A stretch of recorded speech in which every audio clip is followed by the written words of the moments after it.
Hey mama, let's have a girl chat.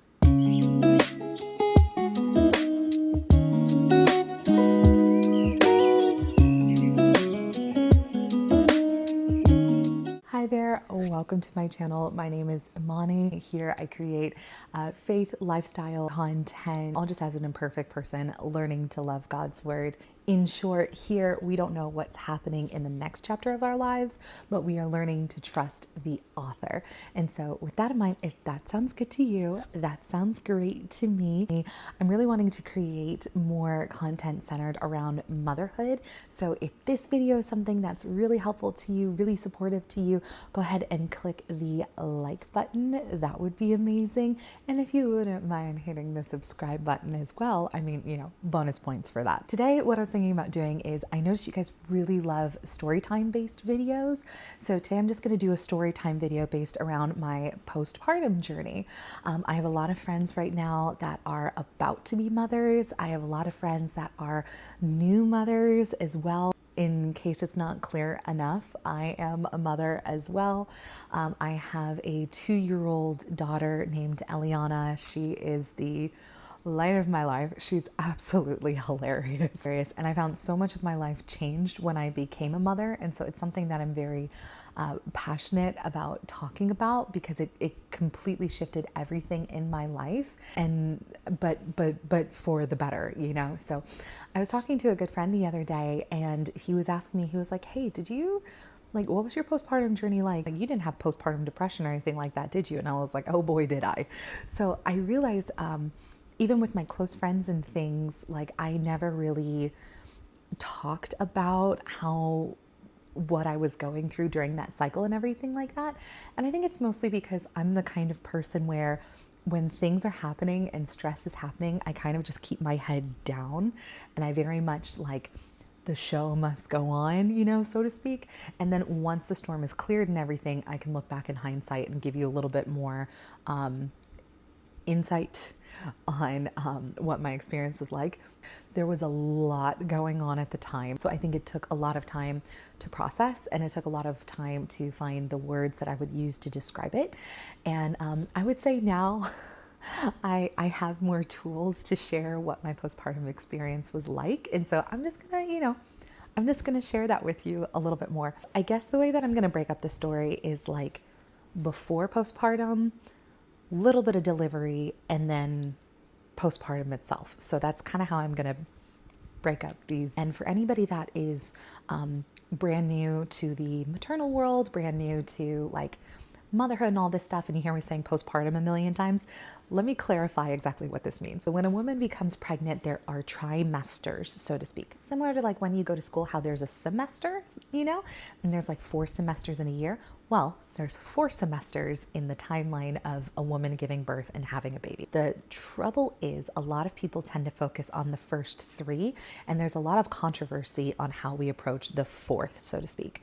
So they're separated into increments of 3 months. So the first 3 months a woman's pregnant, the second 3 months a woman's pregnant, the third 3 months that a woman is pregnant, the birth, and then the 4th trimester, that postpartum experience, is the 3 months after a woman has had a baby. If it takes you 9 months to have a baby, it only makes sense that it would take at least 9 months to feel like yourself again. And I'm not just talking physically. That's the last thing that I'm talking about. I'm talking about your mental state, your emotional state, your social circle, how much this affects your friendships of everybody around you. And then if you are married, if you have a spouse, if you have a partner, anything like that relationship changes as well. So all of this stuff changes, but all we focus on is our body fitting into the same pair of jeans 2 weeks after our baby is born. So a lot more goes on than we think. Talking about what happened before. So this is kind of in the pregnancy part of this. If you watch my testimony video, you know that when I found out I was pregnant, it completely shifted my life. Spark notes of the video, my husband and I met 4 months into knowing each other. We found out that we were pregnant. We went and told the church about it. It was not the greatest of experiences. And so our world completely flipped upside down. And then we had our baby girl and we've been figuring out what in the world do we do from this day forward. All the while, God has been so super gracious with us, and our relationship with Him has just flourished. And here we are, right? So, needless to say, going into pregnancy, when I was pregnant and everything, I was already going through a lot of grief. Grief was, I'd say grief was my shadow in my first trimester of pregnancy, because I had a lot of expectations and the floor had just opened up from underneath me. That first trimester too, there's already so many changes with your body and food aversions and pain, like all that jazz.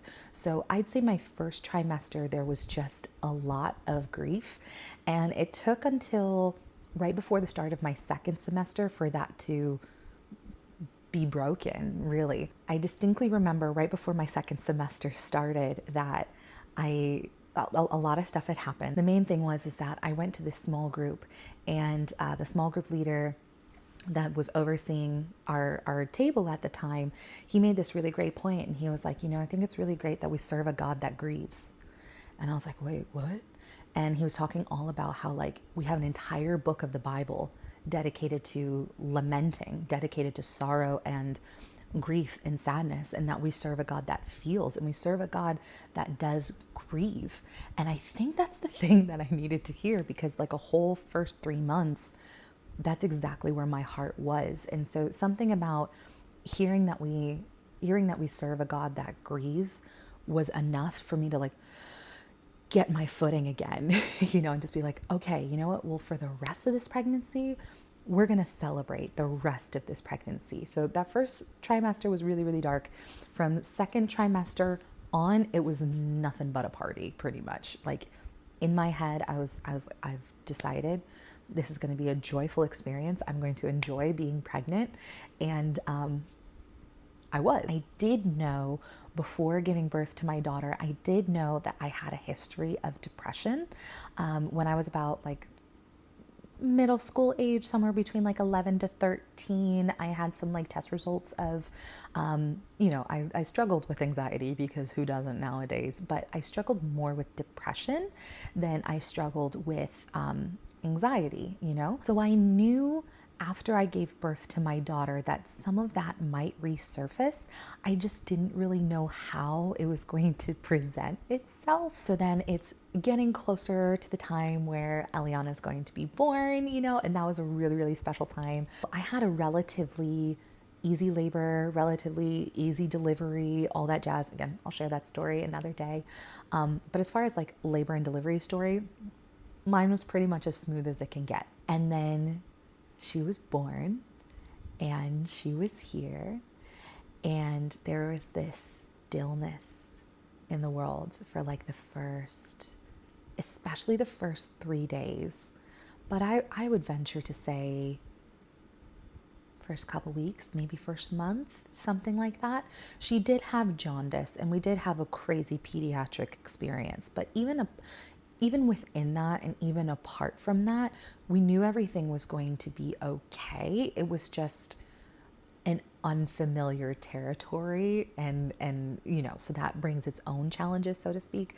But there is this stillness of it just felt like God paused the world for us. I don't know if other parents have felt this way as well. I can't describe it any other way, but just still, God just takes these angels and His protection and just shields you and your baby and your spouse in this little protective bubble, while your newborn is brand new, and it is the most peaceful experience I have ever experienced. It might be different for you, but that's how it was for me. So the first few weeks and everything, it was just sweet. She was so snuggly, and it was really fun to see the motions that they make on the ultrasound, or the pictures and things. It was really cool to see her make those motions now that I could see her in person. That was really cute. So I was really enjoying all of that. I would say my postpartum depression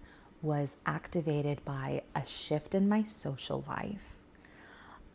Not knowing how to care for my body, not knowing how to care for a newborn, and not to say that I didn't have help, because I did, but I was on my own kind of quickly. My husband went back to work. My family lives really close to us and everything, but everybody did have jobs, like 9 to 5 jobs. So it was one on one with me and my daughter pretty quickly. I think it was about like 4 days in. First, I was really motivated and I was like, okay, we're gonna go on walks outside and I'm gonna bundle her up and we're gonna, listen to music as we're going for walks and things. And those things were really, really special. I think it started to get a little bit more difficult around Valentine's Day, because now we were about a month in. And I think anybody can do a new thing for a little bit of time, but this was now a new thing, and the time was getting longer. I realized that it's not really my strength to be with a newborn all of the time, because I'm someone who really craves in-depth, deep conversation, and that wasn't something that was accessible to me in the newborn stage. There was beauty in it and everything, but it's not something that I'm naturally like wired to. And so with my social circle shifting and my husband at work most of the time, I found that the first way my postpartum depression started to surface was in silence, actually. I found that I was overthinking so much, or I was stuck in my head so much, that I wasn't talking almost for like the whole entire day. My husband would come home and I would realize, I would start to talk and realize I haven't said anything, like all day. And then mom guilt started to come in of like, oh, what if, me not talking is going to affect my daughter? And what if my daughter talks later? Or, I don't know, like me talking to her affects her speech, or this, that, and the other, which is absolutely hilarious, because if you meet my daughter now, she's incredibly verbal, which that was like a fear of mine or something like that. No. The verbal skills is no. I also noticed I wasn't really maintaining like hygiene, things like that. That's really embarrassing to say, but I wasn't really maintaining hygiene and things like that, because I learned that another sign of depression, especially postpartum depression, is that you start to let those kind of things go, because there's like an underlying lie that you believe that says like you're not worth being taken care of, or you're an inconvenience to take care of. I think that's something that a lot of moms honestly tend to fall into, is just taking care of everybody else, that like you forget to brush your teeth, you forget to shower. It's like laundry, who has time for laundry? The baby can wear clean clothes, but I'll just wear a parka, Those two things started to, like build up, and everything. And then I went for my postpartum appointment with my OB, and they have you take like an anxiety and depression test. And they were saying, if you score 1 out of 20, like the scores were like 1 out of 20. And if you were like a 12 to 13, then they would start recommending some care. When I took the test, out of 20, I was an 18. The thing is that I couldn't afford therapy at the time. So I'm like, what is it that I do? Because I can't afford therapy. My husband and I have one car, and so it was very limited of how much I was able to go outside, and things like that. So I started to turn to a lot of YouTube, and I started to watch a lot of cinema therapy, actually. And I would be feeding my daughter and pumping while I was watching cinema therapy. And that was really helpful to me, because another part of my postpartum journey is that it would take my daughter an hour to feed for every single feeding. So because of the jaundice and everything, and I was also induced, my milk production didn't come in until 3 days after Ellie was born. So I was already kind of starting at like a deficit. And so Sweet Girl was just really, really hungry. And then on top of that, with the jaundice, the way that you get rid of it is by feeding them more. So I was breastfeeding, I was pumping, I was supplementing, I was doing the whole trio. And that whole process of feeding her, supplementing, pumping, cleaning everything took an hour every single time. And it didn't matter if I fed her or if somebody else gave her the bottle, it still took her 30 to 45 minutes to eat.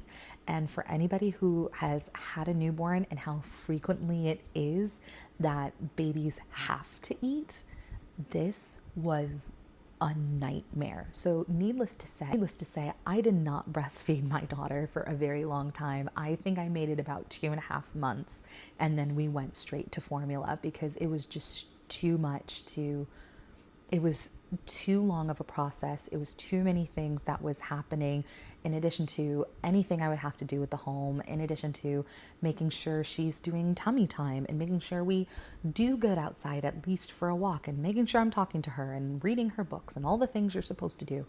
Like, and then was the mom guilt of not breastfeeding and not breastfeeding longer. So at that moment, cinema therapy was pretty much the thing that I had. I knew the Lord, I love the Lord, but I wasn't in my Bible daily just yet. So I spent a lot of time watching cinema therapy because that was almost like the in-depth intellectual conversation that I could have was by watching these two incredibly talented and intelligent men talking about movies and the art of filmmaking, but also the psychological standpoint of these characters. Like, that's kind of what got me through, honestly.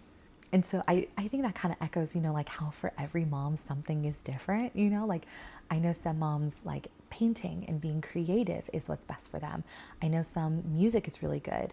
For some moms, music is way too overstimulating. Same thing with TV or other forms of entertainment. Me, I needed the TV. I needed some kind of I need something to get me out of my head and out of my thoughts. In watching cinema therapy videos, I started to learn a lot more about psychology, and all of those things. And it's funny because my grandparents are psychologists. And so I was thinking for a minute, I was like, Lord, what does my emotional health have to do with my postpartum experience? And what do you say about my emotional health? And so from there, I was introduced to Dr. Anita Brown, and she is absolutely amazing. And she talks a lot about where God meets with our emotions. And something that was really helpful to me is she talks about that Bible verse where it says, he felt everything that we felt, and yet he knew no sin. And so she was saying, if the Lord knew everything that we felt and he experienced everything that we felt, and yet he knew no sin, then our feelings and our emotions are not a sin, Like Jesus was angry and he flipped tables, and everything like that. And it's not that anger is a bad thing. It's what you do with your anger. It's not that feeling sad is a bad thing.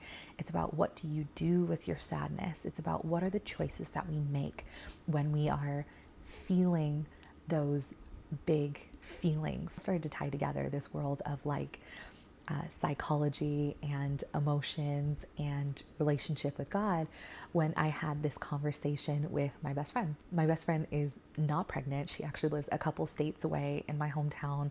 And she was talking to me, encouraging me, doing what best friends do, and everything. And we started to talk about how our year had been going so far. And my best friend and I had the same word of the year that year, and that word was joy.